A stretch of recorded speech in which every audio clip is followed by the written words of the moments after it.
Schedule కంటే కాస్త ఆలస్యంగా ఏపీ ఎంసెట్ కౌన్సిలింగ్ ప్రారంభమైంది.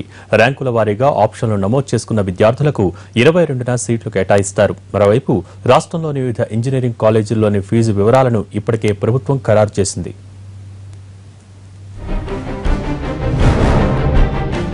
ఆంధ్రప్రదేశ్లో ఎంసెట్ ఇంజనీరింగ్ కౌన్సిలింగ్ లో 5,000 ర్యాంకు వరకు సర్టిఫికెట్లు పరిశీలించారు. రేపు 20,000 ర్యాంకు వరకు, 8న 20,000 నుంచి 35,000 ర్యాంకు వరకు సర్టిఫికెట్ల పరిశీలన జరుగుతుంది.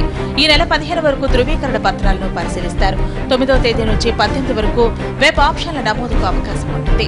22న విద్యార్థులకు సీట్లు కేటాయిస్తారు. ఈ నెల 27 నుండి క్లాసులు ప్రారంభమవుతాయి.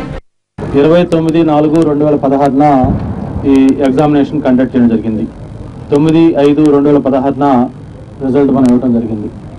ఇంజనీరింగ్ వరకు సంబంధిస్తే 161,919 మంది ఈ ఎగ్జామినేషన్కి అటెండ్ అయ్యారు. ఆ రోజు ఎంసెట్లో మొత్తం నెంబర్ ఆఫ్ క్యాండిడేట్స్ క్వాలిఫైడ్ చూస్తే 134,173 మంది ఈ ఎంసెట్ ద్వారా దీనికి క్వాలిఫై అయ్యారు. సరే, మన దగ్గర ఉన్న అవైలబుల్ సీట్స్ తీసుకుంటే మొత్తం అటు గవర్నమెంట్ కానీ ప్రైవేట్ కానీ అన్ని కలిపి తీసుకుంటే 128,753 సీట్స్ అవైలబిలిటీ ఉన్నాయి. మరోవైపు ఏపీలోని ప్రైవేట్ ఇంజనీరింగ్ కళాశాలలకు ఇప్పటికే ఫీజులు ఖరారయ్యాయి. గతంలో 35,000 ఫీజు గల కాలేజీల సంఖ్య 200కు పైగా ఉండగా ఈసారి వాటి సంఖ్య 60కి పరిమితమైంది. కొన్ని కళాశాలల్లో 10% నుంచి 20% మధ్య ఫీజులు పెరిగాయి. గరిష్టంగా 1,08,000 నుంచి కనిష్టంగా 35,000 మధ్య కళాశాలలు ఫీజులున్నాయి.